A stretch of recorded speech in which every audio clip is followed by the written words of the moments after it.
My name is Maria5. Welcome to my channel if you're new. Welcome back to my channel if you're not so new. And I'm here with a tea and a make and a book. So, completely different configuration today because I could not get my equipment to work. Oh well, sometimes that's just the way it goes, isn't it? So for the tea today, I have, this is black tea with mint. It's called peppermint twist. And this is what they drink in Egypt. And I did actually quite a bit of research, and it's not your average mint tea. It is black tea with peppermint. It's pretty amazing. The cup actually comes from my girlfriend. I borrowed it, and it just looked kind of Egyptian. Maybe it is. She's been there. I haven't. Anyway, black tea with mint, peppermint twist. There's a little bit of honey in here.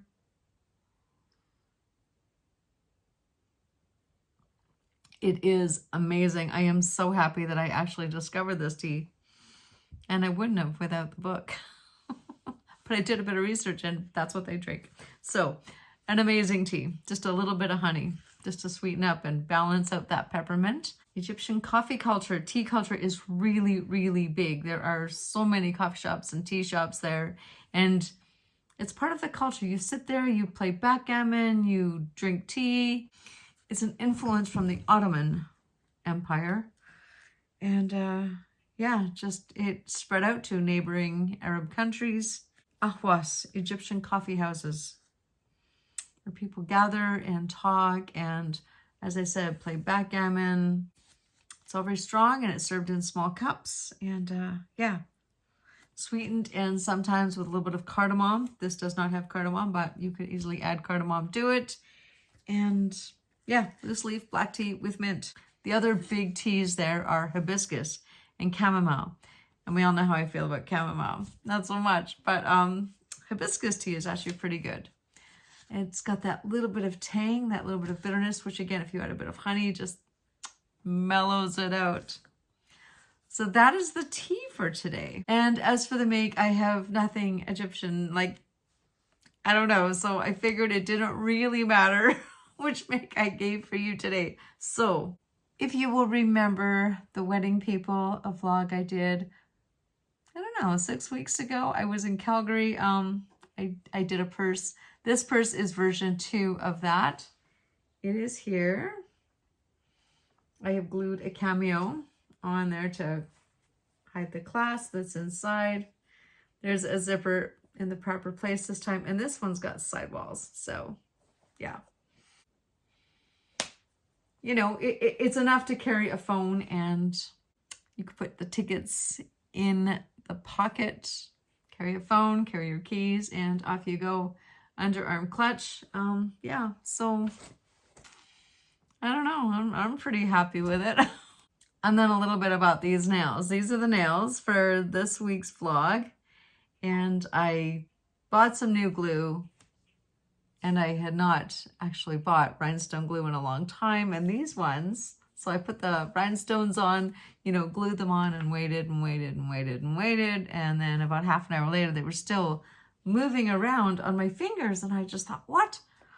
And I looked it up, and rhinestone glue these days is UV activated. And nowhere on that bottle does it say UV activated. So I dug out my little tiny portable UV lamp and presto, there we are. So that was a bit of a learning curve. The book does take place in Egypt, in Cairo to be specific. And the title is Dust Settles North. What a read. Wow, it was so good. It's by Dina El Janadi, and 2025. It's her first novel, and wow, I am so impressed, and I'm definitely going to be looking for her next novel. We have Hannah and Zayn, two Egyptian parents, moved to America when they were quite young to give their kids a better life. And Hannah and Zayn are Muslim, so very different from the Americans that they went to school with, that they were surrounded by, and they never really quite fit in, but they tried really hard to fit in.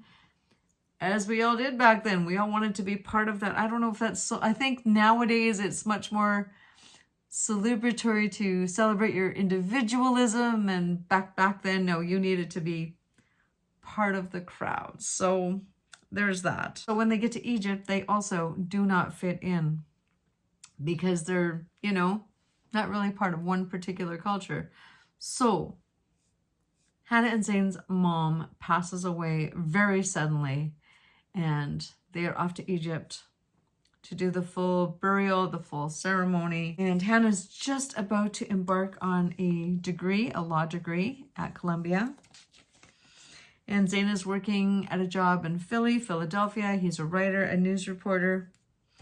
And he never really gets good stories, so that's his big thing. I think it's a hard life for him. I don't think he's particularly happy. So Zayn and Hannah discover that they are not the actual Muslims they portray themselves to be, and who they portray themselves to their parents. And they start talking, start communicating, and they smoke hashish on the roof of their grandmother's house.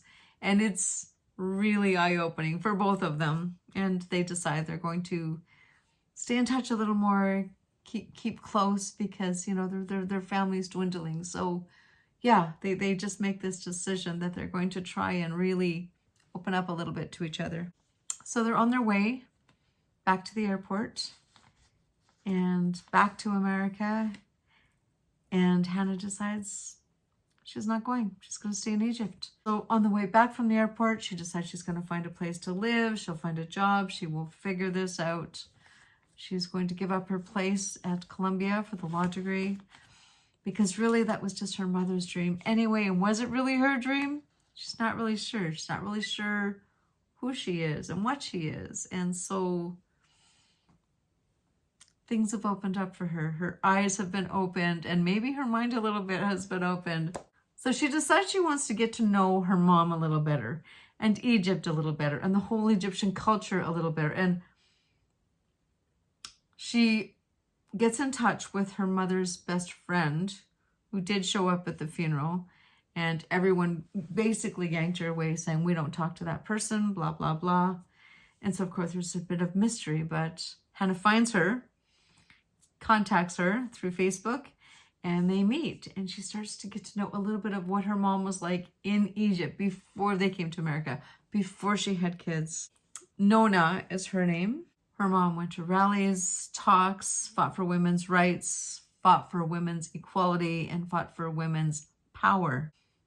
They're on their way to do some good. They're on their way to a women's shelter to bring some blankets, some supplies, and they're stopped. The whole street is blockaded, barricaded. The police are there in full force, and they're like, nope, you cannot enter.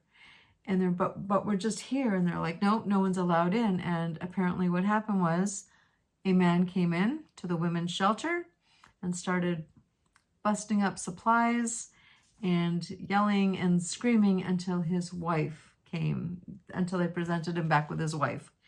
And I don't know, that was allowed to happen. That was okay. Yeah, one thing this novel really does portray is men as not being nice at all. I mean, Hannah ends up pepper spraying somebody who tries to molest her in the street, and that's her only defense, is pepper spray. I was just like a little bit horrified. So if you're thinking about going to Cairo, yikes. So the time of this novel is also 2012, and it's just after the transition from military rule to a democratically elected government with Mohamed Morsi. And the country is still very unstable, and there's a lot of power outages, and that gets talked about. But yeah, there's actually a lot going on in Egypt at that time.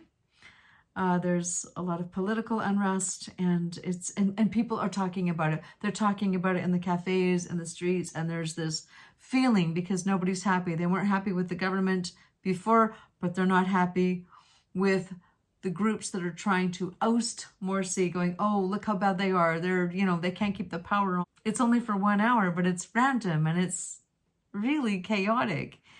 And so the time in Egypt in 2012 is just yikes. Sadly, it's not even something to laugh at, but here I am laughing about it. Yeah, I don't think it's a very good thing. I don't think it's a very good time. I'm very happy that I am Canadian, especially being female. I don't think being female in Egypt, in Cairo, would be anything that I would enjoy at all. Women have no rights, they have no anything, and it's better than it was, which is really terrifying. Yikes. Yeah, the political climate is not good. And the struggles of Zane and Hannah as they get to know each other, as they deal with their father. I'm not going to give too much more away, but it was such an eye-opening novel. It was so good. And again, not knowing anything about Egyptian culture, I was really like, wow. Yeah, and I have this idea that everything's like black or brown and gold, and I don't even know where I get that from, but this is me, so yeah. Anyway, I hope I've intrigued you. If you are at all inclined, please pick it up. Please give it a read. Dust Settles North. So good. Thank you so much for watching. Please like, please subscribe, and I will see you again in the next video 1 week from today. Thank you. Bye-bye.